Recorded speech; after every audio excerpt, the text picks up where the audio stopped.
सदाशिवसमारम्भां शङ्कराचार्यमध्यमाम् अस्मदाचार्यपर्यन्तां वन्दे गुरुपरम्पराम्।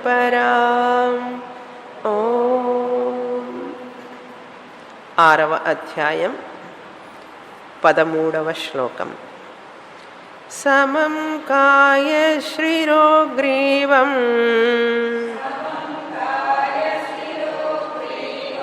ధారయన్నచలం స్థిరః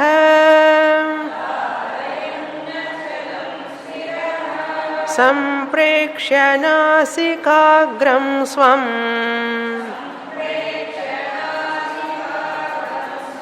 దిశశ్చానవలోకయన్.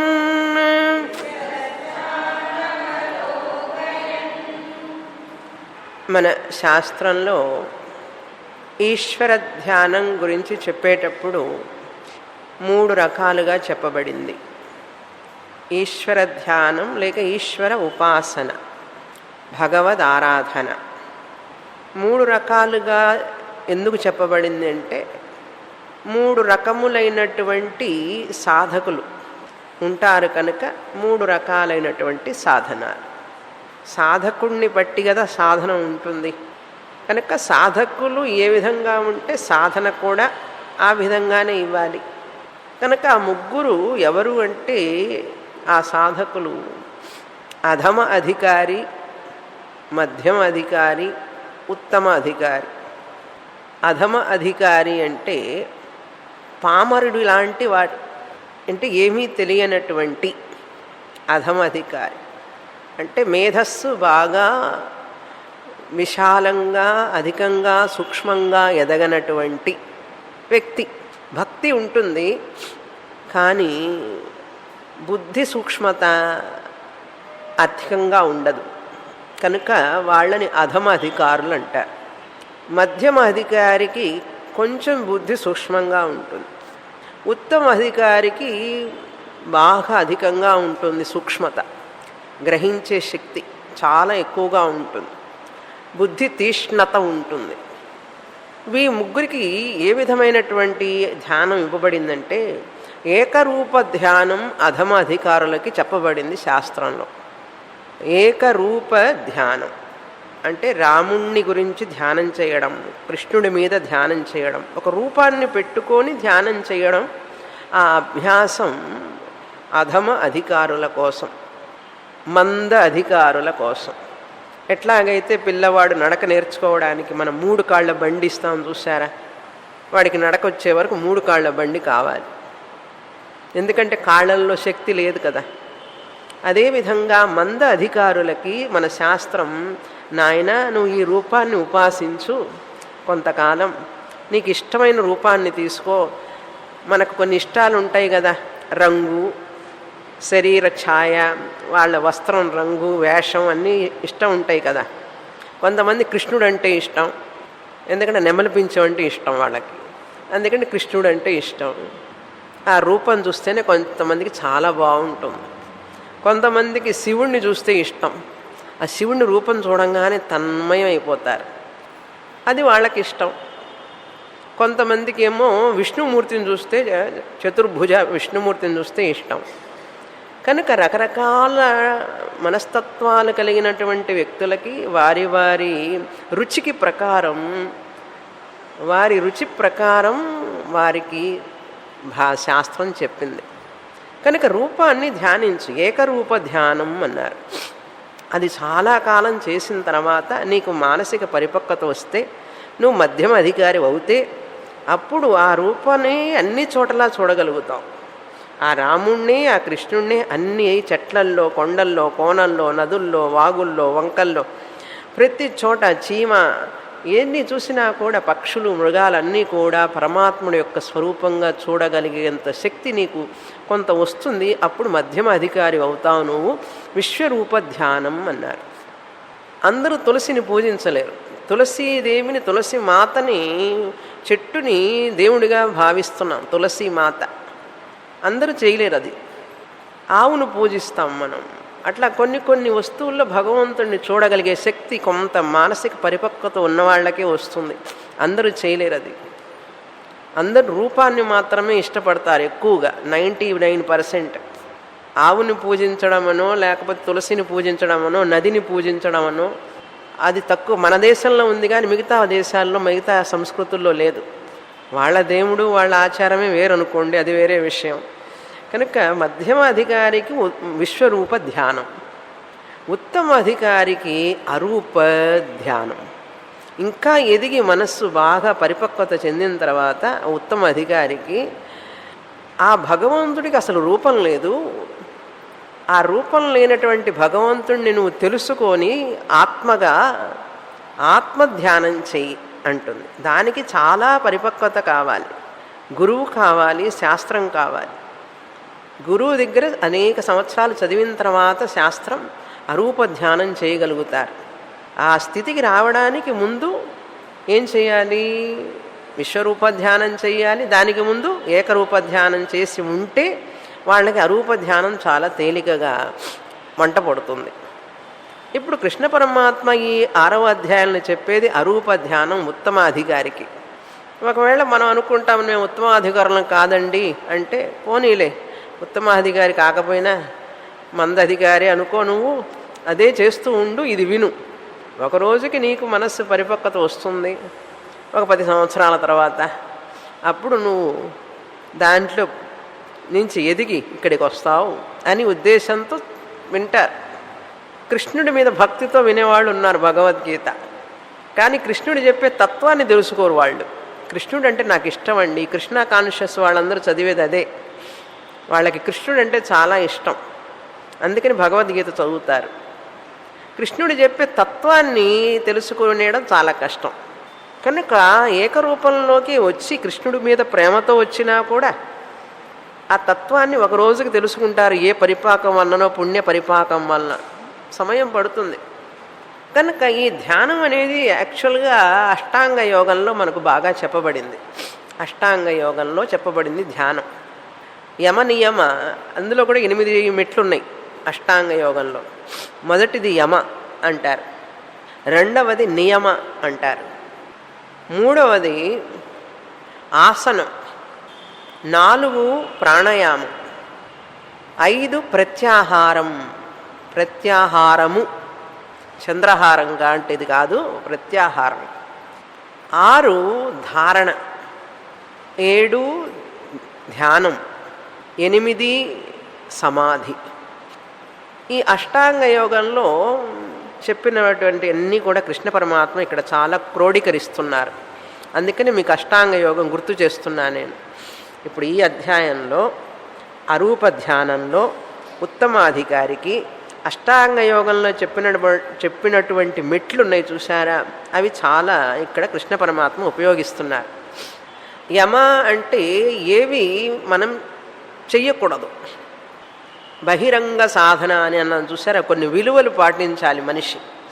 బహిరంగ సాధన అని అంటామే అవి యమ అంటారు. యమ అంటే అహింస, సత్యం, అస్తేయం, బ్రహ్మచర్యం, అపరిగ్రహం. ఈ విలువలు పాటించాలి. అహింస, ఎవరిని హింసించవాకు, ఎవరిని బాధ పెట్టకూడదు. సత్యం, అబద్ధం చెప్పవాకు, సత్యమునే పలుకు. ధ్యానం చెయ్యాలి అంటే ఈ నియమాలన్నీ పాటించాలి. అస్తేయం, ఎవరి వస్తువులు కాజేయకూడదు, అపహరించకూడదు, అపహరించాలని మనస్సు కూడా ఉండకూడదు. అస్తేయం. బ్రహ్మచర్యం అంటే ఇంద్రియ నిగ్రహం కలిగి ఉండడం. మన యొక్క ఇంద్రియాలన్నీ కూడా నిగ్రహంగా ఉండి బ్రహ్మచింతన చెయ్యాలి. బ్రహ్మచర్యం. అక్కడ బ్రహ్మచర్యం అంటే వివాహం చేసుకోవద్దని కాదు, బ్రహ్మమునందు చరించాలి అని చెప్తున్నారు కృష్ణ పరమాత్మ, చెప్పబోతున్నారు. బ్రహ్మచారి అంటే బ్రహ్మ అంటే వేదం, చారి అంటే చదువుకునేవాడు, అందులోనే చదువుతూ చరించేవాడు బ్రహ్మచారి. బ్రహ్మ విద్య యందు నిరతము మనస్సును నిలిపి అభ్యాసము చేసేవాడు బ్రహ్మచారి. ఆడవాళ్ళైతే బ్రహ్మచారిణి అనొచ్చు.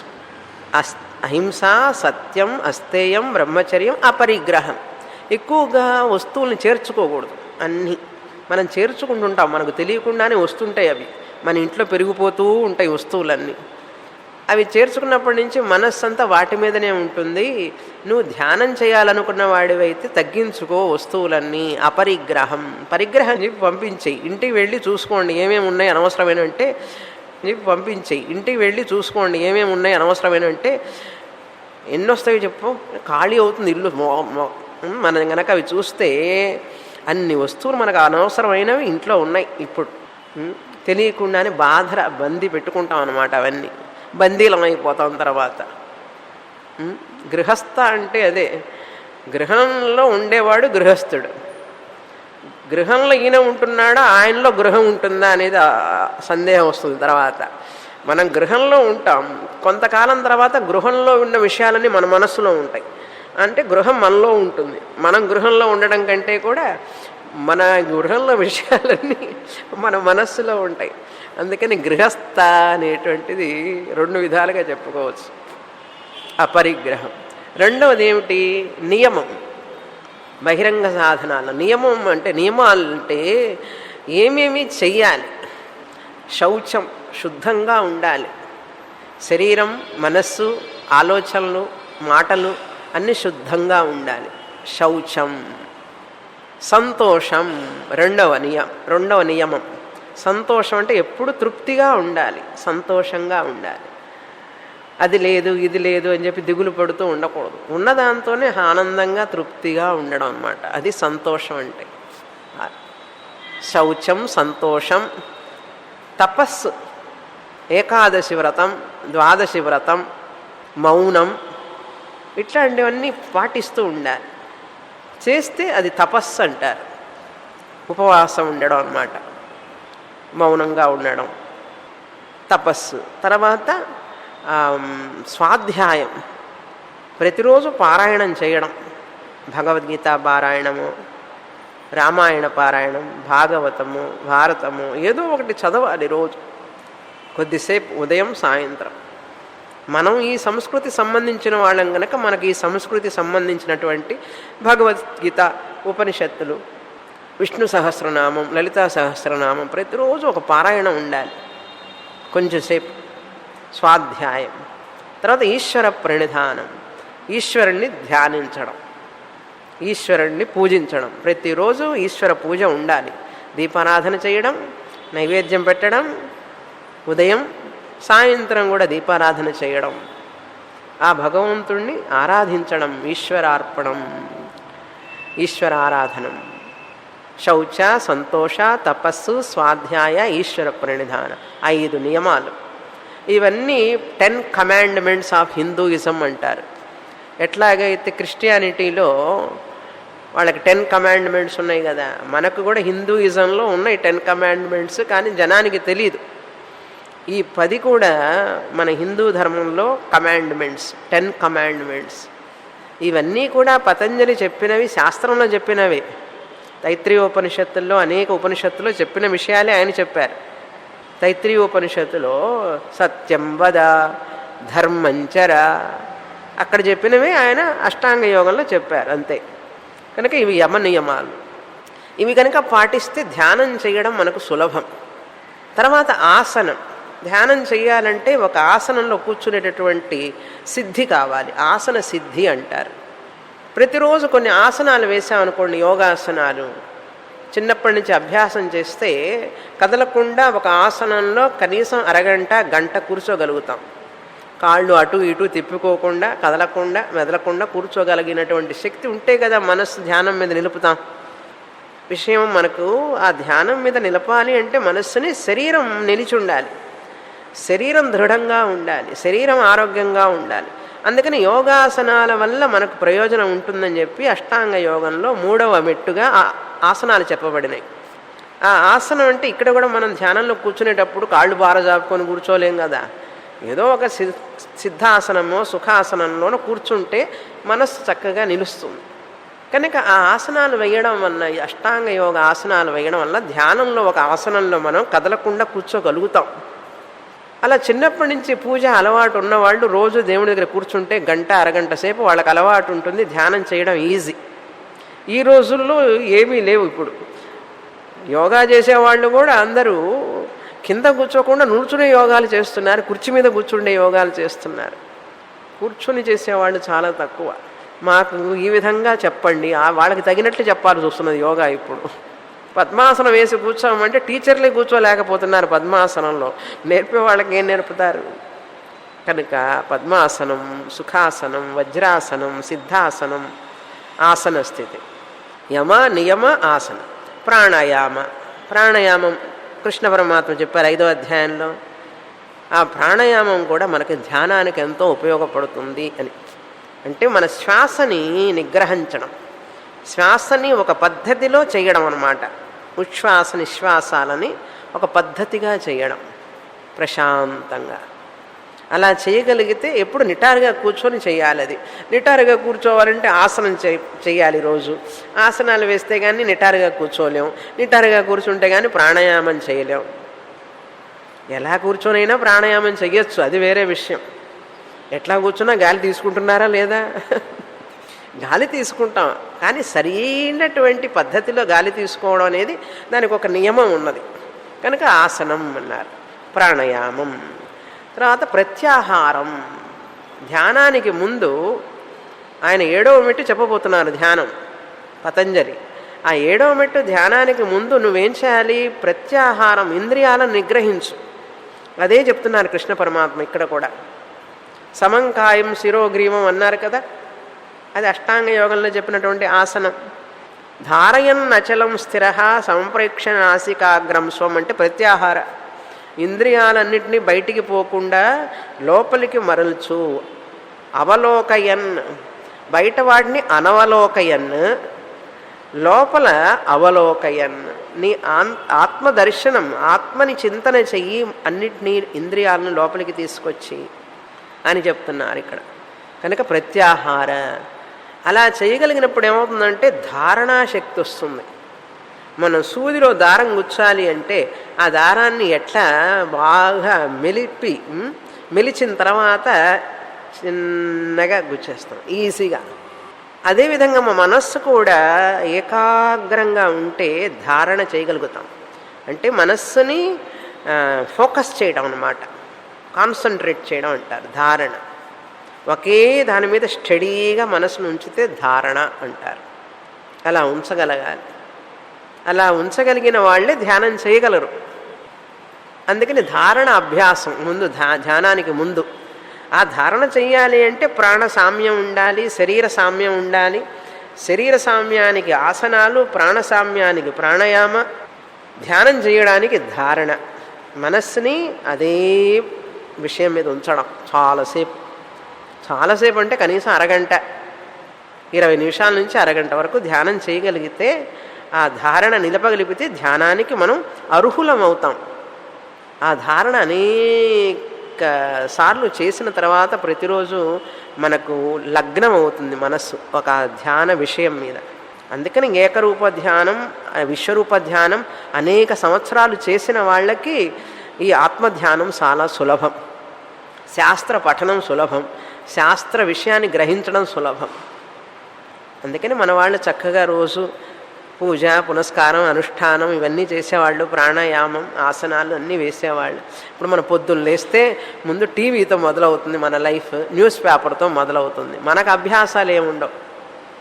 ఈ రోజుల్లో ఏమైందంటే పార్కింగ్కి వెళ్ళి వాకింగ్లు చేస్తున్నారు, పార్క్కి వెళ్ళి వాకింగ్లు చేస్తున్నారు, అంతవరకే. కానీ ఒక నియమం, నిష్ఠ, ఒక ఆత్మజ్ఞానం కోసమో, ముక్తి కోసమో, దైవ దర్శనాని కోసం ఎవరు సాధనలు చేయడంలే. ఆరోగ్యం కోసమో, వాళ్ళ మనశ్శాంతి కోసము ధ్యానాలు చేస్తున్నారు. కానీ భగవంతుడి ప్రాప్తి కోసం ధ్యానాలు చేయడంలే.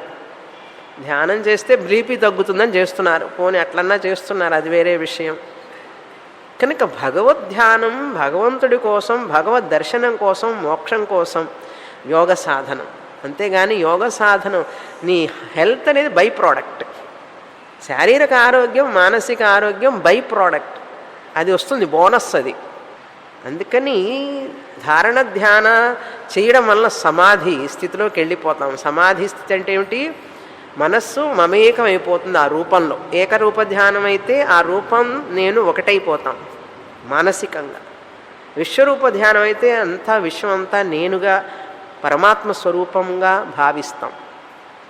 అదే అరూప ధ్యానం అయితే, ఆత్మధ్యానం అయితే నేను పరమాత్మ ఒకటేనటువంటి జ్ఞానంలోనే ఆ నిధిధ్యాసనం చేయడం. కనుకని ఇవన్నీ ముందు ఉన్నాయని మనం తెలుసుకోవాలి. అవి ఆచరిస్తే ప్రయోజనం ఉంటుందని తెలుసుకోవాలి. అవి చెయ్యవలసిన వయసులో చెయ్యాలి. అది విషయం.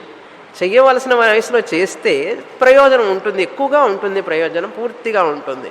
చెయ్యవలసిన వయసులో చేయకపోతే ఏముందంటే తర్వాత తెలుసుకున్నాం అనుకోండి, ఏజ్ అంత అయిపోయిన తర్వాత తెలుసుకుంటే కొంచెం కొంచెం ప్రయోజనం ఉంటుంది, ఏదో కొంచెం ప్రయోజనం ఉంటుంది. సరే, ఇవి అష్టాంగ యోగం అంటారు దీన్ని. యమ నియమ ఆసన ప్రాణయామ ప్రత్యాహార ధారణ ధ్యాన సమాధి.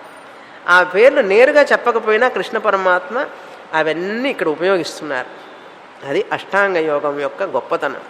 చూడండి 13వ శ్లోకంలో క్రిందటి వారం చూస్తున్నాం. శరీర స్థితి అన్నారు. శరీర స్థితి సమం కాయ శిరోగ్రీవం. కాయం శరీరాన్ని, ఈ క్రింది భాగాన్ని శరీరాన్ని, మెడని, తలను సమంగా ఉంచాలి. సమం కాయ శిరోగ్రీవం. ఇట్లా కూర్చోవాలి స్టాట్యూ లాగా. ఇలా కూర్చోవాలంటే మన శరీరం మన స్వాధీనంలో ఉండాలి. మన ప్రాణ సామ్యం మనకు అనువుగా ఉండాలి ధ్యానం చేయడానికి. ప్రాణం సామ్యంగా ఉండాలి అంటే శరీరం దృఢంగా ఆరోగ్యంగా ఉండాలి. అది అండర్ వెయిట్ ఉండకూడదు, ఓవర్ వెయిట్ ఉండకూడదు. అండర్ వెయిట్ ఉంటే కష్టం, ఓవర్ వెయిట్ ఉన్నా కష్టమే. అందుకని శరీర సామ్యం వచ్చిన తర్వాత ప్రాణసామ్యం వస్తుంది. ప్రాణసామ్యం వచ్చిన తర్వాత మనస్సామ్యం, మనస్సుని సమంగా ఉంచుతావు. అందుకని మన సమయాన్ని చక్కగా వినియోగించుకోవడం నేర్చుకోవాలి. పొద్దున లేవంగానే యోగాభ్యాసం, తర్వాత పఠనం, తర్వాత మన భుక్తి కోసం కొంచెంసేపు పని చేసుకొని వంట చేసుకొని కూర్చొని మళ్ళీ సాధనం. అందుకని వివేకవంతులు ఎప్పుడూ కూడా సమయాన్ని వృధా చేసుకోరు. అనవసరమైన మాటలు కానీ అనవసరమైన విషయాల్లో కానీ వాళ్ళు జోక్యం చేసుకోరు. ఎందుకంటే మనం చేయవలసిన సాధన ఎంతో ఉన్నది. అనవసరమైన మాట్లాడటానికి, అనవసరమైన వాటిని చూడటానికి, అనవసరమైన చోట్లకు వెళ్ళడానికి టైం ఎక్కడ ఉంటుంది చెప్పండి. మనకంటూ ఒక గమ్యం ఉన్నప్పుడు, ముందు ఆ గమ్యాన్ని చేరడం కోసం మనకు ఒక సాధన ఉన్నప్పుడు మన మనస్సులో, ఆ సాధన చేయడానికి మనకే సమయం లేకపోతే అనవసరమైన వాటి మీదకి పోతుందా మనస్సు? పోదు. అందుకని ప్రతి మనిషికి ఎందుకు అనవసరమైన వాటి మీదకి పోతున్నదంటే గమ్యం లేక. చూసారా, ఒక గమ్యం, జీవన గమ్యం లేకపోతే సాధన ఉండదు. సాధన లేకపోతే ఆ సమయం అంతా ఏం చేస్తాడు? లోకాభిరామాయణం, ఏం జరుగుతోంది ప్రపంచంలో, పాలిటిక్స్ ఏమిటి, ఏమిటేమిటి, వాళ్ళ ఇంట్లో ఏం జరిగింది, వీళ్ళింట్లో ఏం జరిగింది అని చెప్పి ఆలోచిస్తుంటాడు. కనుక ఎక్కువ మంది జీవితంలో ఒక గమ్యం లేని వాళ్ళే. గమ్యం ఉన్నవాళ్ళు వాళ్ళ గమ్యాన్ని చేరడానికి దానికోసం ప్రయత్నం చేస్తుంటారు. ఇంకా వాళ్ళకు ఎవరితో పనున్నది ఈ ప్రపంచంలో. ఆ గమ్యాన్ని చేరుకోవడానికి తెలుసుకున్న సాధనని సాధించడం కోసం వాళ్ళు శ్రమ పడుతుంటారు. అది విషయం. సమయం అయిపోతే మళ్ళీ రాదు మనకు. సమంకాయం శిరోగ్రీవం ధారయన్ అచలం స్థిర. అటు ఇటు చలించకుండా స్టడీగా ఉండాలి శరీరం. ఉన్న తర్వాత ఏమవుతుంది? సంప్రేక్ష నాసికాగ్రం స్వం. నీ యొక్క దృష్టిని నీ యొక్క ముక్కు పుటాలకి కొన మీద మరల్చాలి. అంటే ముక్కును చూడమని కాదు, ముక్కు నునిని చూడమని కాదు. నువ్వు మధుసూదన సరస్వతి చెప్తారు, అర్ధ నిమీలిత నేత్రం లయవర్జనార్థం. హాఫ్ క్లోజ్డ్ ఐస్, అర్ధ నిమీలితం అంటే పూర్తిగా క్లోజ్ చేస్తేనేమో మూసుకుంటే నిద్ర వస్తుంది, పూర్తిగా తెరిచుంటే బాహ్య విషయాలు మనసులో పడతాయి. అందుకని సగం మూసుకోమన్నారు. సగం మూసుకుంటే కన్ను దృష్టి ఎక్కడుంటుంది? ముక్కు చివరి భాగానికి వస్తుంది. అది అర్థం ఆయన చెప్పింది. అర్ధ నిమీలిత నేత్రం లయవర్జనార్థం. లయం అంటే నిద్ర.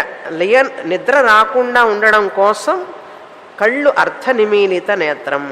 అందుకని మన కృష్ణుడిని ధ్యానం ఫోటో చూడండి, శివుడు ధ్యానం ఫోటో చూడండి, అర్ధ నిమీలిత నేత్రాలు అవన్నీ. అందరూ చేయలేరు అవి. అర్ధనిమీలిత నేత్రం. మీరు ఇప్పుడు ట్రై చేయకండి, ఇంటికి వెళ్ళి ట్రై చేయండి. తర్వాత విక్షేప నివారణార్థం, కళ్ళు తెరిస్తే ఏమవుతుంది, పూర్తిగా విక్షేపం వస్తుంది. దాన్ని ఆపడం కోసం హాఫ్ క్లోజ్, నిద్రను ఆపడం కోసం హాఫ్ క్లోజ్ అన్నారు. అర్థనిమీలిత నేత్రం. అది ఇక్కడ పరిసంఖ్యా విధి అని చెప్పాను పోయిన వారం నేను. అంటే అటు ఇటు చూడవద్దనే కానీ అర్థం నీ ముక్కును మాత్రమే చూస్తూ ఉండమని కాదు అర్థం. పరిసంఖ్య అంటే పరివర్జనార్థం, పరివర్జన బుద్ధి అని అర్థం. పరిసంఖ్యా విధి అంటే పరివర్జన బుద్ధి.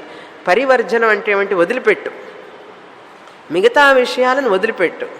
ధ్యానం చేసేటప్పుడు ధ్యాన విషయాన్ని ఆలోచించాలి. ధ్యాన సమయంలో చెప్తున్నాం ఇప్పుడు. ధ్యానం చేసేటప్పుడు ధ్యాన విషయాన్ని ఆలోచించి మిగతావి వదిలిపెట్టు. పరివర్జన బుద్ధి. సంఖ్య అంటే బుద్ధి, జ్ఞానం. పరిసంఖ్య అంటే వదిలిపెట్టాలనేటటువంటి జ్ఞానం. అది మీమాంసా శాస్త్రంలో చెప్పబడింది, శ్లోకంలో ఉండదు. అది నేను చెప్తున్నాను, మీమాంసా శాస్త్రంలోది తీసుకొచ్చి ఇక్కడ చెప్తున్నా. పరిసంఖ్య విధి అంటారు. అదొక విధి. ధ్యానం చేసేవాళ్ళకి చెయ్యని వాళ్ళకి ఏమీ తెలియదు అనుకోండి.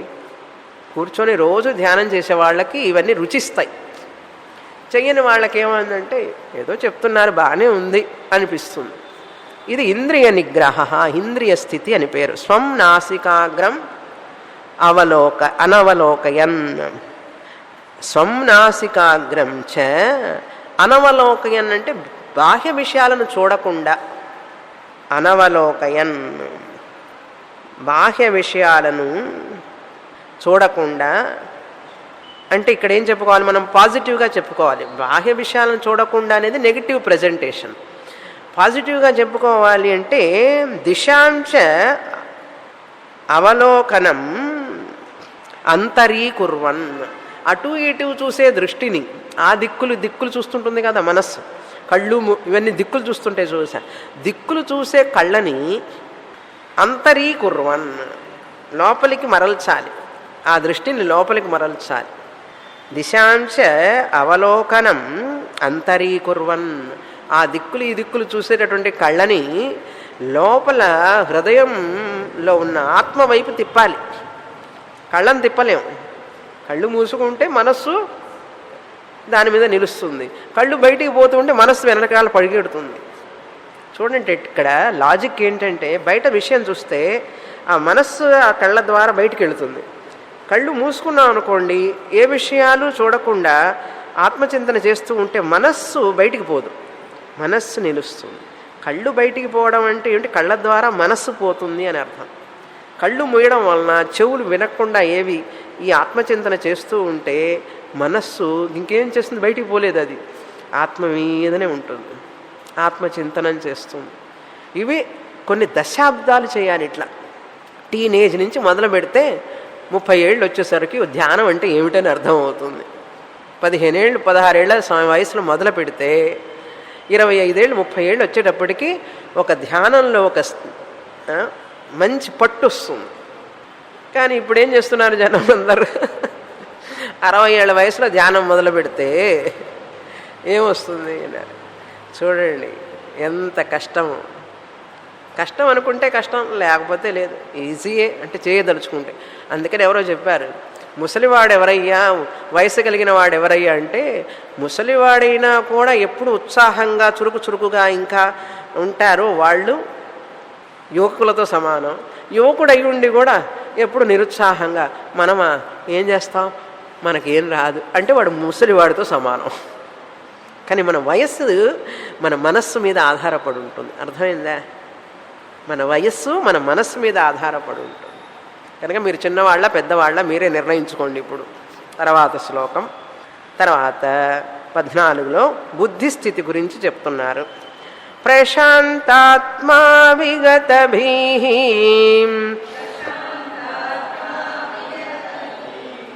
బ్రహ్మచారి వ్రతే స్థితః మనః సంయమ్య మచ్చిత్తః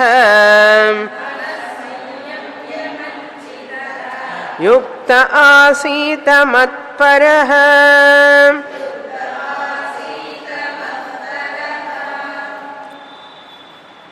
ఈ శరీర స్థితి, ఇంద్రియ స్థితి, ప్రాణస్థితి అన్నీ చెప్పిన తర్వాత మన బుద్ధి ఎలా ఉండాలి? బుద్ధి స్థితి 8వ మెట్టు. ప్రశాంతాత్మ విగతభీహి. ప్రశాంత ఆత్మ, ప్రకర్షేణ ఆత్మ అంతఃకరణం. ఎవరి మనస్సు అయితే ప్రశాంతంగా ఉంటుందో, ఎవరి మనస్సు ప్రశాంతంగా ఉంటుంది? ఎవరైతే తమ రాగద్వేషాలను నిగ్రహిస్తారో, ఎవరైతే వారి వారి రాగద్వేషాలను, కోపతాపాలను వారి యొక్క ఆధీనంలో ఉంచుకుంటారో వాళ్ళు ప్రశాంతంగా ఉంటారు. వారి మనస్సు లేక వారి అంతఃకరణం లేక వారి ఆత్మ, ఆత్మ అంటే ఇక్కడ అంతఃకరణం, మనస్సు ప్రశాంతంగా ఉంటుంది. ఉదాహరణకి పాట పాడేటప్పుడు, కీర్తన పాడేటప్పుడు ఒక రాగం పాడుతూ ఉంటారు ఆ గాయకుడు. ఆ రాగం పాడుతూ ఉంటే మోహన రాగం పాడుతున్నాడు, మోహన రాగ స్వరాలని పాడుతూ ఉంటాడు. ఒక అరగంట పాడిన తర్వాత ఇంకొక కీర్తనకు వెళ్ళాలి. అప్పుడేం చేస్తారు? ఆ మోహన రాగాన్ని పాడకూడదు. ఆ కీర్తన రాగం వేరు. ఆ రాగం మార్చాలంటే ఏం మార్చాలి? ఆయన స్వరాలు మార్చాలి. మోహన రాగంలో ఉండే స్వరాలు అవి కాకుండా హిందోళ రాగం పాడేటట్లయితే హిందోళ రాగ స్వరాలు మార్చాలి. ఆ స్వరాన్ని నోట్లో పలికించాలి. పలికించినప్పుడు ఏమవుతుంది? హిందోళ రాగం వస్తుంది. కనుక స్వరాల మార్పు వలన రాగం మారుతుంది. కానీ నువ్వు రాగాన్ని ఎలా మారుస్తావు? స్వరాలను మార్చకుండా. సరి గమ పదని 7 స్వరాలు ఉన్నాయి. ఈ 7 సప్తస్వరాలు మారిస్తే రాగం మారుతుంది. అవునా? ఆ రాగం మారినప్పుడు మనకు తెలిసిపోతుంది, ఇందాక రాగం వేరు, ఈ రాగం వేరు, చక్కగా ఉంది ఈ రాగం, అది బాగుంది, ఇది బాగుంది. తెలుస్తున్నదా లేదా? అదే సరిగమ పదని, అదే సరిగమ పదని ఆ రాగంలో ఒక రకంగా పలుకుతాం, ఒక్కొక్క రాగంలో ఒక్కొక్క రకంగా పలుకుతాం. 2 రకాలైన రీలు, 2 రకాలైనటువంటి మాలు, 2 రకాలైనటువంటి అన్నీ ఉన్నాయి సంగీతంలో. అదేవిధంగా మన జీవితంలో కూడా జీవన రాగం, జీవన రాగాలు సీరియల్ చదువుతూ ఉంటారు. జీవన రాగం తెలియదు వాళ్ళకి. జీవన రాగం అంటే మన ఒక్కొక్క ఆలోచన ఒక్కొక్క స్వరంతో సమానం. మన ఆలోచనల్ని చక్కగా మలుచుకుంటే మంచి స్వరం వేసి ఆ స్వరానికి తగినట్లుగా రాగాన్ని సృష్టించాలి అంటే రాగద్వేషాలనేటటువంటి మనం వదులుకుంటే మన జీవితం చక్కని రాగం అవుతుంది. జీవన రాగం. కోపం, తాపం, ఈర్ష, అసూయ, అవతల వాళ్ళ మీద ద్వేషం ఇవన్నీ పోవాలి ధ్యానం చేసేటప్పుడు. లేకపోతే వాళ్ళే వచ్చి కూర్చుంటారు మన మనస్సులో. ప్రశాంతాత్మ విగత భీహి. నాకు వాళ్ళ వల్ల నష్టం జరిగింది, నాకు వాళ్ళ వల్ల హాని జరుగుతుంది, నన్ను వాళ్ళు ఏమైనా చేస్తారు, ఇట్లాంటి ఉన్నప్పుడు భయం. ధ్యానం చేయగలమా?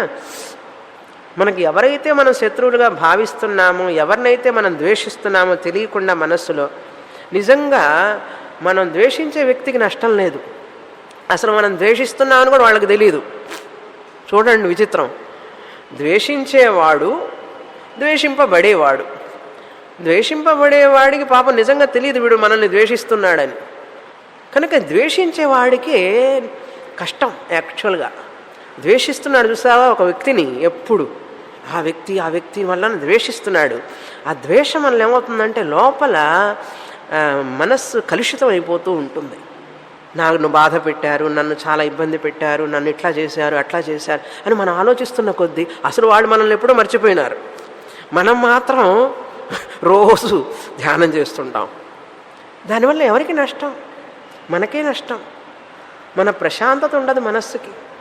ఎవరి వలనో ఏదో ఎప్పుడో 10 సంవత్సరాల కిందట, 20 సంవత్సరాల కిందట అసలు ఆ వ్యక్తులు కూడా ఉన్నారో పోయినారో నష్టం జరిగిందనుకోండి, ఇంకా అదే ఆలోచిస్తూ ఉంటుంది మనస్సు. ఆలోచించి ధ్యానంలో కూర్చున్నప్పుడు సరిగ్గా అవే వస్తాయి జ్ఞాపకానికి. ఇంకేం ధ్యానం చేస్తాం? ప్రశాంతాత్మ, అది అశాంతాత్మ. అశాంతాత్మ కనుక ఏం చేయాలంటుంది శాస్త్రం తెలుసా? మీకు ఎవరి మీద అయితే కోపం ఉన్నదో, ఎవరినైతే మీకు తెలియకుండా అయిష్టపడుతున్నారో, ఎవరి మీదైతే మీకు ద్వేషం ఉన్నదో, ఎవరి వలన అయితే మీకు నష్టం కలిగిందని మీరు భావిస్తున్నారో, వాళ్ళని కూడా ప్రేమించడం నేర్చుకో, ద్వేషించవాకు వాళ్ళని. కనుక మనల్ని ఎవ్వరూ ఏమీ చేయలేరు, ఎవరు ఎవరికి హాని కలిగించరు. మన మనస్సే మనకు హాని చేస్తుంది. చూశాం కదా, ఉద్ధరేది ఆత్మనాత్మానమని. ఆత్మ, నీ మనస్సే నీకు శత్రువు, నీ మనస్సే నీకు మిత్రుడు అని విన్నాం కదా మనం. కనుక మనం అనుకుంటూ ఉంటాం వాళ్ళ వల్ల మనకు చాలా కష్టం జరిగిందని చెప్పి. ఈ మనస్సు ఏం చేస్తుందంటే 24 గంటలు ఆలోచించమంటే బాగా ఆలోచిస్తుంది. ఏదో పొరపాటున ఎప్పుడో ఏదో ఎవరో అంటే ఇంకా దాని గురించి ఆహా ఏం ఆలోచిస్తుంది మనస్సు. ఆనందంగా మెడిటేషన్లో కూడా ధ్యానం చేయనివ్వకుండా అది ఒక రోగం మనస్సుకి. కనుక ఆ రోగాన్ని నుంచి మనసును తప్పించాలి అంటే భగవద్భక్తి, గురు, శాస్త్రం తప్ప వేరే మార్గం లేదు. దాంట్లో నుంచి బయటపడకే మనకు సంసారంలో పడుతున్నాం మనం. అంతా ఆత్మస్వరూపమైనప్పుడు ఎందుకు నాకు ఈ ద్వేషభావం, ఎవరిని ద్వేషిస్తున్నాను? అందుకని జ్ఞానం రావాలి మనస్సుకి. ఈ ద్వేషించే వాడెవరు, ఎవరిని ద్వేషిస్తున్నాడు, అసలు వాడి రూపం ఏమిటి అనలైజ్ చేస్తున్నాం మనం ఇక్కడ శాస్త్రంలో. ఈ అహంకారం సత్యమా? నిజంగా కాదు. ఆత్మకి ఎప్పుడు ద్వేషమే లేదు, రాగం లేదు. ఈ అహంకారం అనేది నిజం కాదు. అట్లాంటప్పుడు ఎవరిని ఎవరు ద్వేషిస్తున్నారు? చూడండి ఎంత అజ్ఞానంలో పడి కొట్టుకుంటున్నాము మనం. మనిషి రాత్రిళ్ళు పగళ్ళు, రోజులు, వారాలు, సంవత్సరాలు జీవితాన్ని వృధా చేసుకుంటున్నారు మనుషులు. అందుకని శాస్త్రజ్ఞానం లేకపోతే వాడు అంధుడితో సమానం. అంధుడు ఎలాగైతే కళ్ళు లేకపోతే నడవలేడో, శాస్త్రజ్ఞానం లేని వాళ్ళు కూడా జీవితం అనేటటువంటి ఈ సముద్రాన్ని ఈదలేరు. శాస్త్రజ్ఞానం లేనివాడు తట్టుకోనే లేడు అసలు. అందుకనే కింద మీద పడి కష్టపడుతూ ఉంటారు అందరూ. అయ్యో కష్టం వచ్చింది, అయ్యో బాధ వచ్చింది, ఒకదాని తర్వాత ఒకటి ఉప్పెన వస్తూనే ఉంటుంది, దానికి అంతం లేదు. అందుకని గురువు, శాస్త్రం, ఈశ్వర, ఈ 3 తప్ప ఎవ్వరు సంబంధమే ఉండకూడదు. అందుకని ధ్యానం చేసేటప్పుడు అబ్బాయి, అమ్మాయి మనసులోకి వస్తారు, మనవరాలు, మనవడు. లేకపోతే మనం ఏం చేస్తాం, ధ్యానంలో చేసేటప్పుడు అబ్బాయిగా అమ్మగా కూర్చుంటా ధ్యానంలో, పిల్లలు జ్ఞాపకం వస్తారు. భార్యగా ధ్యానం చేస్తే భర్త గుర్తు జ్ఞాపకం వస్తాడు. తల్లిగా ధ్యానం చేస్తే పిల్లలు జ్ఞాపకం వస్తారు. కూతురుగా ధ్యానం చేస్తే అమ్మ జ్ఞాపకం వస్తుంది. అందుకని నేను కూతుర్ని కాదు, తల్లిని కాదు, తండ్రిని కాదు, కొడుకుని కాదు, ఎవరికి ఏ సంబంధం లేదు నాకు ఇప్పుడు ఈ ధ్యానం చేసేటప్పుడు.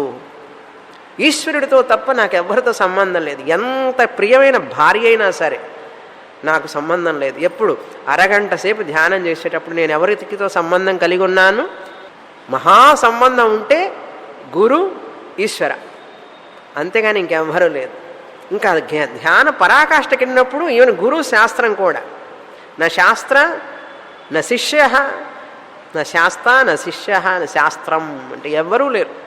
ఆ స్థితికి వెళ్ళాలన్నమాట. అంతకు వెళ్ళే ముందు వరకు గురువు కావాలి, శాస్త్రం కావాలి.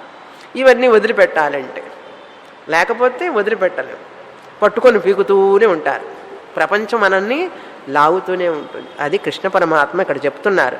ప్రశాంతాత్మ విగత భీహి, భయం లేకుండా ఉండాలి. ధైర్యం కావాలి మనస్సుకి. మనస్సు బలహీనతతో ఎప్పుడు పిరికితనంతో ఉంటుంది మనస్సు. తనకేమైపోతుందో ఏమైపోతుందో అనే భయం, భవిష్యత్తు ఎలా ఉంటుందో. ధ్యానం చేసేటప్పుడు అదంతా ఎందుకు నీకన్నా, అప్పుడే గుర్తుకొస్తాయండి ధ్యానం చేసేటప్పుడే అన్నాడు కృష్ణ పరమాత్మ. అంటున్నారు విగత భీహి, భయం ఉండకూడదు. ఆత్మచింతన చేసేవాడికి ఆత్మకు భయం ఏమిటి అసలు? ఈ శరీరం నేను కాదు, మనోబుద్ధి అహంకార చిత్తాని నాహం, నేను కాదు కదా ఇది. నా పుణ్యం నా పాపం నా సౌఖ్యం నా దుఃఖం నా మంత్రో నా తీర్థం నా వేద నా యజ్ఞా, ఇవన్నీ నేను కానప్పుడు ఎందుకు భయపడాలి నేను? అంతటి ఆలోచన రావాలి అంటే మన సమయాన్ని ఎంత ఇస్తున్నాం శాస్త్రానికి అని ముఖ్యం. ఎంత అర్థం చేసుకోగలుగుతున్నాం. అందుకని 100 సార్లు నమస్కారం చేస్తే గురువుకి ఏమవుతుందంటే పొట్ట తగ్గుతుంది, అంతేగాని జ్ఞానం రాదు. నిజమైన నమస్కారం ఏమిటి గురువు కంటే? గురువు మాట్లాడేటప్పుడు ప్రతి వాక్యాన్ని, ప్రతి మాటని నేను విని చెవులలో మనసులో వేసుకొని దాన్ని పాటించాలి. అది పాటిస్తే నిజమైనటువంటి నమస్కారం, నిజమైన గురుదక్షిణ. అది నాకు మేలు చేస్తుంది. నేను ఆ శాస్త్ర ఫలితాన్ని పొందినప్పుడు నా గురువు సంతోషిస్తాడు. అంతేకాని గురువు పట్టుకొని గురువు గురువు గురు గురు గురు గురు అంటుంటే ఎంతకాలం పోయినా మనకు జ్ఞానం రాదు. గురువు చెప్పేటంటే విషయాన్ని ఆకళింపు చేసుకోవడానికి నాకు కావలసినటువంటి క్వాలిఫికేషన్స్ ఉన్నాయా లేవా అని చెప్పి మనం చూసుకుంటూ ఉండాలి ప్రతిసారి. నాలో అహంకారం, ఈర్ష్య, అసూయ, ద్వేషం ఇట్లాంటివి ఏమన్నా ఉన్నాయా? ఈ అహంకారం ఇవన్నీ ఉండకూడదు. ప్రేమ, ఆప్యాయత, గౌరవం, మనుషుల్ని ఆదరించడం, ఇవన్నీ లక్షణాలు ఉన్నాయా లేవా నాలో? ఇవన్నీ చూస్తున్నది శాస్త్రం. దానికి నేను తయారుగా ఉన్నప్పుడే బ్రహ్మచారి వ్రతే స్థిత. వ్రతం అన్నారు చూడండి ఇక్కడ. బ్రహ్మ అంటే వేదం, చారి అంటే చరించడం. ఉదయాన్నే లేవంగానే మన ఉపనిషత్తులు, భగవద్గీత నోట్స్ చదవడం, పుస్తకం తీసి ఏం చెప్పారు స్వామిని కూర్చొని ఒకసారి నెమరు వేసుకోవాలి. సాయంత్రం మళ్ళీ ఎంత సమయం దొరికితే అంతసేపు శాస్త్రం. బ్రహ్మచారి వ్రతం అన్నారు. వ్రతం అంటే ఏం చేస్తాం? ఖచ్చితంగా చేస్తామా లేదా? ఇది వ్రతం అండి, మానేస్తే పాపం వస్తుందంటారా లేదా? అదేవిధంగా బ్రహ్మ విచారణ, శాస్త్ర విచారణ కూడా వ్రతంగా కావాలి. అంతేకాని ఏదో క్లాసుకు పోతున్నామంటే పోతున్నాం, సాధన క్యాంప్ ఉందంటే పోతాం, అన్నీ పోతాం, ఎక్కడికి పోయినా పోతూ ఉంటాం. ఏమిటి ప్రయోజనం? ప్రశాంతంగా ఉంది ఆ కాసేపే ప్రశాంతత, మళ్ళీ మామూలు స్థితికి వస్తాం. కనుక అందులో వ్రతంగా భావించాలి దాన్ని. అందుకని సాధనా క్యాంప్ అంటే వ్రతం. వ్రతంలో ఉండేటప్పుడు ఏం చేస్తారు? ఈ అయ్యప్ప స్వామి వ్రతం చేసే వాళ్ళందరూ ఏం చేస్తారండి? ఆ 40 రోజులు నలుపు కానీ బ్లూ కానీ కాషాయం కానీ కట్టుకుంటారు. అదే ఆ సంవత్సరాలను బట్టి. ఎందుకు? అది ఒక వ్రతం, ఒక నియమం. అందుకని క్యాంపులో ఉన్నప్పుడు కూడా వైట్ డ్రెస్ వేసుకోండి అన్నది వ్రతం అది. అంతేగాని మీరందరూ వైట్ డ్రెస్ వేసుకుంటే నాకేమిటి ప్రయోజనం? మీ మనస్సు ఇవాళ ఏం కట్టుకున్నామా, రేపేం కట్టుకుందామా, ఈ డిజైన్ కట్టుకున్నామే, మళ్ళీ కట్టుకున్నామా, ఇన్ని ఆలోచనలు వస్తాయి. అదే 4 వైట్ డ్రెస్సులు వేసుకున్నాం అనుకోండి, ఇంకా ఏ ఆలోచన ఉండదు. అది వ్రతం. వైట్ డ్రెస్ వేసుకోవడం అనేది వ్రతం, వ్రతంగా స్వీకరించాలి. వాళ్ళేమనుకుంటారో వీళ్ళేమనుకుంటారో ఏం చూస్తారో ఇవన్నీ ఉండకూడదు. వ్రతం చేసేటప్పుడు వాడు అనుకుంటున్నాడు. అయ్యప్ప గుడికి వెళ్ళేవాడు, నేను ఈ కాషాయం కట్టుకుంటే ఏమనుకుంటారో, లేకపోతే ఈ బ్లూ డ్రెస్ వేసి నలుపు డ్రెస్ వేసుకుంటే ఏమనుకుంటారో అనుకుంటున్నాడు. గర్వంగా వేసుకుంటున్నాడు, ఆనందంగా. ఒక గొప్పగా వేసుకుంటున్నారా లేదా వాళ్ళు? క్యాంపులో తెల్ల డ్రెస్ వేసుకోవడానికి మనం ఎందుకు అనుకోలేము అట్లా? అందుకని గురువు కూడా చెప్పలేరు. వాళ్ళు వ్రతం అనుకున్నంతసేపు వాళ్ళకి అనిపిస్తే తప్ప ఇది ఎవరు బలవంతం చేస్తే వేసుకునేది కాదు. అది ఎవరి కోసమో వేసుకునేది కాదు. ఏదో నా కోసం అని చెప్పి కాసేపు అట్లా మనసులో చెప్పారు కదా స్వామి నేను వేసుకునేది కాదు.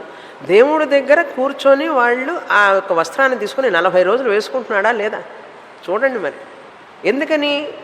దీక్ష, వ్రతం. అదేవిధంగా వేదాంతం చదవడానికి కొన్ని నియమాలు, కొన్ని ఆచరణ మనకు పాటించుకుంటే, శాస్త్రంలో నిక్కచ్చిగా చెప్పకపోయినా కూడా మనం పాటిస్తే మనకు మంచిది. మీరు చూశారు కదా ఆశ్రమంలో అందరూ వైట్ డ్రెస్సే వేసుకుంటారు. కారణం ఏమిటంటే మనస్సుని నిగ్రహం చేయడానికి ఈజీ, అంతే తప్ప అదేదో పెద్ద పర్టికులర్ డిసిప్లిన్ అని కాదు. వ్రతం అనేది మనకు మనం పెట్టుకునేదే కానీ ఎవరో మన మీద విధించేది కాదు కదా. ఎవరన్నా వచ్చి రేపు నువ్వు ఉపవాసం ఉండాలని చెప్తారా? లేకపోతే నువ్వే ఉపవాసం ఉండాలని అనుకుంటారా? చెప్పండి. ఉపవాస వ్రతం మనల్ని ఉపవాసం ఉండమని ఎవరిని చెప్తారా? మనమే ఉంటామా? మనమే ఉంటాం. వ్రతం అనేది మనకు మనం నిర్ణయించుకొని ఉండేటటువంటిది. కనుక బ్రహ్మ అంటే వేదం, చారి అంటే అందులో చదువుతూ ఉండడం అన్నమాట. బ్రహ్మచారి వ్రతే స్థిత. అంతేగాని ఇక్కడ గృహస్థుడని కాదు అర్థం. ఆత్మచింతనయందే వ్రతంగా కలిగినటువంటి వ్యక్తి అని అర్థం. సాధన అంటే సాధన క్యాంప్ అంటే సాధన, ఇంటెన్స్ సాధన, మౌనం, చింతన, ఆత్మచింతన, అది సాధన. అంటే ఆ సాధన క్యాంపులో నేను వెళుతున్నానంటే అది ఒక వ్రతం. సాధన చేయడానికి వెళుతున్నా. ఆ సాధన చేసేటప్పుడు ఎంతగా పాటించగలిగితే అంతగా పాటిస్తాను నేను. అది అట్లాంటి నియమం అన్నమాట. ఇక్కడ ధ్యానం చేసే ముందు మనస్సుని అలా బ్రహ్మచింతన ఉంచాలి. మనస్సంయమ్య మచ్చిత్త, మనస్సుని సంయమనం చేసి, సంయమ్య అన్నారు అంటే మనస్సుని నిగ్రహించి, మచ్చిత్త మనస్సుని ఆ వృత్తి ఇవన్నీ కూడా మిగతా ఆలోచనలన్నింటినీ కూడా తీసేసి ఆత్మవృత్తి, ఆ ఆలోచనే రావాలి. సచ్చిత్ ఆనంద ఆత్మ, సచ్చిత్ ఆనంద ఆత్మ అనే వృత్తి రావాలి మనస్సులో. అది రావాలంటే మనం తెలుసుకోవాలి, ముందు వినాలి గురువు దగ్గర. సత్ అంటే ఏమిటి, చిత్ అంటే ఏమిటి. బాహ్యంలో మనం చూసేవన్నీ సత్తుగా తెలుసుకొని ఈ ప్రాణంలో చిత్తుగా గ్రహించాలి. అలా గ్రహించడమే మనస్సంయమ్య. మనసః వృత్తి ఉపసంహృత్య అంటే బాహ్య ఆలోచనల్ని వదిలిపెట్టి ఆత్మ ఆలోచనే ఉండాలి. మచ్చిత్తః నాయందే మనసును నిలిపి, నాయందే అంటే ఆత్మయందు అని అర్థం. కృష్ణ పరమాత్మ, పరమాత్మ ఎవరు? ఆత్మస్వరూపం. ఆయన ఎందే మనసును నిలిపి. మత్పరః అంటే చైతన్య స్వరూపాన్ని, ఆ చైతన్యమే ఆత్మస్వరూపమే నేను అని నేను తెలుసుకోవాలి అనేటటువంటి ఒక తీవ్రమైనటువంటి సంకల్పం. మత్పరః అని అర్థం. ఆ పరమాత్మలో నేను ఐక్యం కావడమో లేకపోతే పరమాత్మ నేనే అని గ్రహించడమే అల్టిమేట్ గోల్గా ఉండాలి. అది విషయం. అలా ఉండేవాళ్ళు చాలా తక్కువ. మనుష్యాణం సహస్రేషు. ఉన్నవాడు ఆనందంగా ఉంటాడు. జ్ఞాని అంటే ఎవరనుకున్నారో తెలుసా? ఇప్పుడు జ్ఞాని అంటే ఎప్పుడు ఆత్మచింతనంలో ఉంటాడు. చూసేదంతా కూడా సర్వం ఆత్మమయం. ఆ జ్ఞానికి మనకేం కావడం లేదు. మామూలు మనుషులకే అంటే వాళ్ళ మనస్సు బాహ్యంగా పోయింది, ఆత్మ మీద లేదు. అలా చెప్పే గురువు కావాలి. చెప్పే గురువు ఉన్నప్పుడు కూడా మనం అర్థం చేసుకోగలగాలి. అది విషయం. మత్పరః మచ్చిత్తః అంటే పరమేశ్వరుడు అంటే ఆత్మయందే నన్ను గురించి ఆలోచిస్తూ అహం పరః యస్య సహ నేను ఎవరికి గమ్యముగా ఉన్నానో అతడు మత్పరః అంటే కృష్ణ పరమాత్మ చెప్తున్నాడు, నేను ఆత్మస్వరూపాన్ని, హే అర్జున, ఈ ఆత్మస్వరూపమే ఎవరికైతే గమ్యముగా ఉంటుందో అంటే వారికి కూడా ధ్యానం చేసేటువంటి వాళ్ళకు కూడా ఆత్మ నా స్వరూపం అనేటువంటి గమ్యాన్ని వాళ్ళు తెలుసుకొని ఉండాలి. అటువంటి వ్యక్తి మత్పరః. అలా చెప్పకుండా మామూలు వాళ్ళు ఏం చెప్తారంటే కృష్ణుడే గతి అన్నట్లుగా ఉండేవాడే మత్పరః అని చెప్తారు వాళ్ళు. అలా ట్రాన్స్లేట్ చెప్తారు. పుస్తకాలు కూడా అట్లాగే రాస్తారు. కానీ అది కాదు అర్థం. ఇక్కడ శంకరాచార్యులు వారు చెప్పే అర్థం వేరు, ఉపనిషత్తుల అర్థం వేరు. మామూలు మనుషులు వాళ్ళ అర్థమైనట్లుగా మంద అధికారులు ఉన్నారు కదా, కృష్ణుడే సర్వం, కృష్ణుడే నువ్వు అనుకుంటే నువ్వు కృష్ణుడే ఐక్యం అయిపోతావు అంటారు. కృష్ణుడు ఏమంటున్నాడు? అసలు నాకు రూపమే లేదు, నాలో వచ్చి ఎక్కడ ఐక్యం అవుతావు? నా రూపం ఆత్మరూపం రా, నువ్వు ఆల్రెడీ ఆత్మే అయి ఉన్నావు, ఆ ఆత్మ నువ్వే అని తెలుసుకో అని ఆయన చెప్తున్నాడు. పాపం మొత్తుకుంటున్నాడు ఆయన. మనం ఏం చేస్తున్నామంటే నువ్వు అట్లా చెప్పినా సరే నాకు మాత్రం నువ్వు రూపమే కావాలని చెప్పి పట్టుకుంటాం మనం. ఎంత పిచ్చోళ్ళమో చూడండి మనం. అందుకని ఏం చేస్తాడు కృష్ణ పరమాత్మ? పాపం ఓన్లే వదిలిపెట్టిపోతాడు. ఇటు చూసుకుంటాడు, జ్ఞానిని చూస్తుంటాడు కృష్ణ పరమాత్మ. వీడినేం చూస్తాడు? ఎంతసేపు చూస్తాడు? మూర్ఖుడు కదా, మందాధికారి. వస్తాడు చిన్నగా ఎప్పుడో, తాబేలు నడక నడిచి వస్తాడు ఎప్పుడో అని చెప్పి. కృష్ణ పరమాత్మ జ్ఞాని వైపే ఉంటాయన్న దృష్టి అంతా కూడా. ఎందుకంటే జ్ఞాని ఒక్కడే కృష్ణుడిని దూరం చేయకుండా తనలోనే చూస్తున్నాడు. ఈ పిచ్చోడు ఏం చేస్తున్నాడు? మందాధికారి కృష్ణ కృష్ణ కృష్ణ అని పిలుస్తున్నాడు. జ్ఞాని ఏం చేశాడు? కృష్ణ నువ్వు ఎక్కడున్నావు? నాలోనే ఉన్నావు, నేనే కదా అని గోపికలు తెలుసుకున్నారు. అఖిల దేహినాం అంతరాత్మ దృక్ అన్నారు. నఖలు గోపికానందనో భవాన్ అఖిల దేహినాం అంతరాత్మ దృక్. ఏ కృష్ణ, నువ్వు గోపిక పుత్రుడి కాదు, యశోద పుత్రుడి కాదు. నఖలు గోపికానందనో భవాన్. ఎవరు నువ్వు తెలుసా? మాకు తెలుసు. అఖిల దేహినాం అంతరాత్మ, నువ్వు అన్ని దేహాల్లో ఉన్న అంతరాత్మవి నువ్వు. అప్పుడు మాలో ఉన్నావు కదా ఆత్మరూపంగా, నువ్వు మాకు దూరంగా ఎక్కడున్నావు అసలు? చూడండి, గోపికలు చెప్పింది మనం వింటామా? వినం. డాండియా ఆడతాం. గోపిక కృష్ణుడితో డాండియా ఆడతారు. కానీ గోపికలు చెప్పినటువంటి మహావాక్యం అది. గోపికలు చెప్పిన మహావాక్యం అండి. ఆ ఒక్క వాక్యం చాలు. గోపిక అంటే ఎవరనుకున్నారు? జ్ఞానులు వాళ్ళు. అది నిజమైన భక్తి.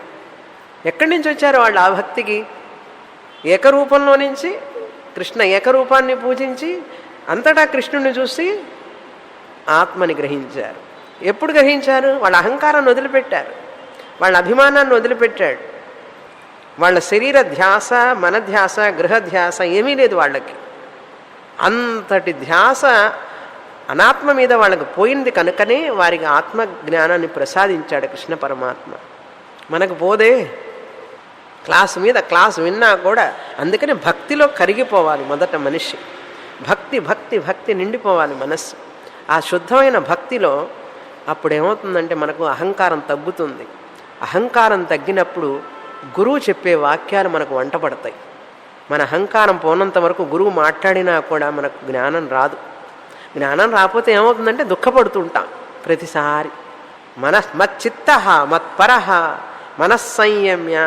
సంయమనం చేసావు మనస్సుని, ఎక్కడ పెడతావు? ఏమంటే కంట్రోల్ చేశానండి మనస్సుని, ఇప్పుడు ఏం చేయమంటారు అన్నాడు కృష్ణ పరమాత్మ. అంటారు, ఏయ్ నా మీద ఉంచు, ఆత్మస్వరూపం మీద ఉంచు. మచ్చిత్త మత్పర. ఎప్పుడు? సంయమనం చేసిన తర్వాత ఆ మనస్సుని ఆత్మనైన నాయందు నిలుపు అంటున్నాడు కృష్ణ పరమాత్మ. తర్వాత శ్లోకం. ఎప్పుడు చేయాలి ఈ ధ్యానం? ఎప్పుడు చేయమంటారని ముహూర్తం ఎప్పుడు అన్నట్ట. యుంజన్నేవం సదాత్మానం యోగీ నియతమానసః శాంతిం నిర్వాణ పరమాం మస్తం స్థామధిగచ్చతి.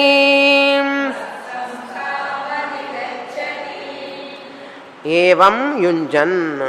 ఈ విధంగా ధ్యానానికి తయారయ్యి అన్నీ రెడీగా పెట్టుకొని ధ్యానం మొదలుపెట్టాడు. ఆత్మానం, తనను తాను సిద్ధం చేసుకున్నాడు. శరీరాన్ని, మనస్సుని, ఇంద్రియాలని, బుద్ధిని అన్నిటినీ ధ్యానానికి ఉపక్రమిస్తున్నాడు, అన్నిటినీ కలిపి. అలా ధ్యానం చేస్తున్నప్పుడు ఆ ధ్యాన విషయం ఆత్మ మీద ధ్యానం చేస్తున్నప్పుడు ఎప్పుడెప్పుడు చేయాలట అదా? యదా నియత మానస. ఎన్నిసార్లు వీలైతే అన్నిసార్లు చేయాలట. నియత మానస అంటే మనస్సును నిగ్రహించిన వాడయ్యి, యోగి అంటే ధ్యానయోగి, నియత మానస అంటే ఆలోచనన్నింటినీ కూడా ఒక చోటుకు తీసుకొచ్చి ఆత్మవైపుకు తీసుకురావాలి, వేరే ఆలోచన లేకుండా. నియత మానస యోగి. ఎలా చేయాలి? మన ప్రతి ఆత్మానం యుంజన్, ఆత్మచింతనం చేస్తూ ఉండాలి సదా, ఎల్లప్పుడూ. ఎన్నిసార్లు వీలైతే అన్నిసార్లు.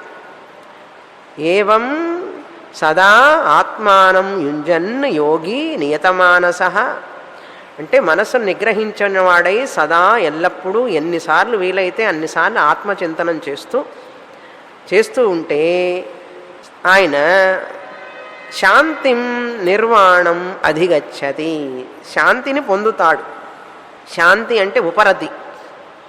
ఉపరతి అంటే మనస్సుని ప్రశాంతంగా ఉంచుకొని శాంతంగా మస్తం స్థాం, నా ఆత్మస్వరూపాన్ని, ఆత్మశాంతిని, నిర్వాణ పరమాం అంటే విదేహముక్తిని, జీవించి ఉండగానే జీవన్ముక్తి ఫలమైనటువంటి శాంతిని, ఆత్మశాంతిని, ఆత్మస్వరూపాన్ని పొందినవాడై నిర్వాణ పరమాం, ఆ జీవితం అయిపోగానే విదేహముక్తిని పొందుతాడు. దీపం కూడా ఆరిపోతే నిర్వాణం అంటారు చూసారా? ఆ నూనె అయిపోతే నిర్వాణం అంటారు. అదేవిధంగా మన కర్మలు అయిపోయినాయి అనుకోండి, అయిపోగానే ఈ శరీరం కలిసిపోతుంది పంచభూతాల్లో. అప్పుడు ఈ ఆత్మ ఏమవుతుంది? పరమాత్మలో లీనమైపోతుంది, విదేహముక్తి అంటారు. అది నిర్వాణ పరమాం, నన్ను పొందుతాడు చివరికి అని అర్థం. చనిపోయిన తర్వాత నాలో ఐక్యమైపోతాడు, జీవించి ఉండగా నాలో ఐక్యమై జీవిస్తూనే ఉంటాడు ఉన్నంతకాలం. నాత్యశ్నతస్తు యోగోస్తి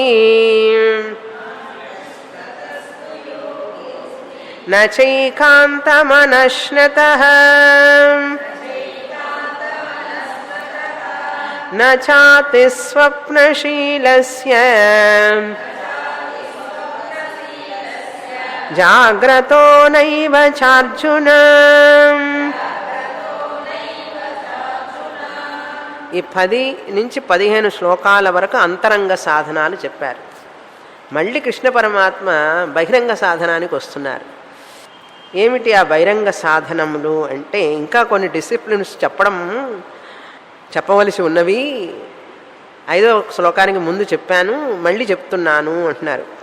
ఈ ధ్యానం చెయ్యాలనుకున్నవాడు ఎలా ఉండాలి? అతిగా నిద్రపోయేవాడు ధ్యానానికి పనికిరాడు. అసలు నిద్రపోకుండా ఉండేవాడు ధ్యానానికి పనికిరాడు.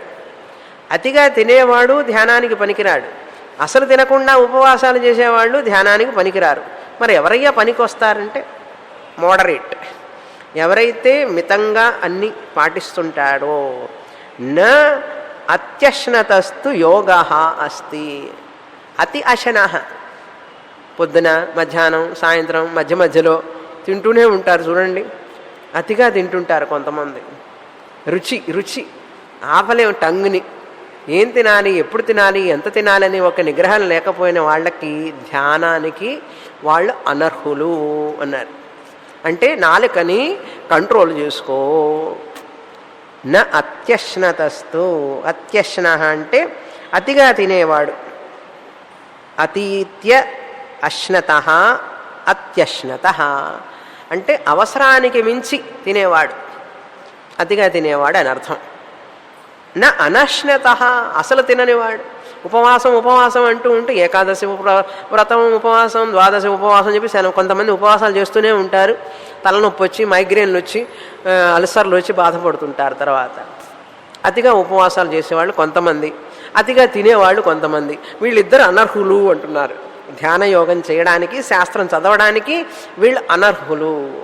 కనుక ఆ బలహీనత మన దగ్గర ఉంటే ఏం చేయాలి? ముందు పూరయేత్ అశనేన అర్థం. శాస్త్రం చెప్తుంది, నీ యొక్క ఉదరాన్ని, పొట్టని సగంతో నింపాలి ఆహారంతో, పూర్తిగా నింపకూడదు. పూరయేత్ అశనేన అర్థం. భోజనం సగం వరకే పొట్టలో వేయాలి. తర్వాత తృతీయం ఉదకేనచ, ఆ 3వ భాగం 1/4 వంతు నీరు తాగాలి. సగం భోజనానికి, 1/4 వంతు, 1/4 వంతు నీళ్ళకి. ఈ 1/4 వంతు ఏం చేస్తాను, ఇంకో 2 దోశలు తింటాను అనకూడదు. ఈ 1/4 వంతు ఈ 1/4 భాగం తిరగడానికి కావాలి కదా చోటు. వాయో సంచరణార్థం చతుర్థం అవశేషయేత్. ఇంకా 2 దోశలు తినగలనన్నప్పుడు లేచిపో అక్కడి నుంచి. ఇంకా 2 ఇడ్లీ తినగలనన్నప్పుడే లేచిపో అక్కడి నుంచి, కూర్చోవాకు, ఖాళీ ఉంచుకో కొంచెం. పూరయేత్ అశనేనార్థం తృతీయం ఉదకేన చ వాయో సంచరణార్థం చతుర్థం అవశేషయేత్. అలా పాటించాలి. చాలా కష్టం. నాలుకని కనుక నిగ్రహిస్తే జగం లోకాన్నంతా నిగ్రహించినట్లే.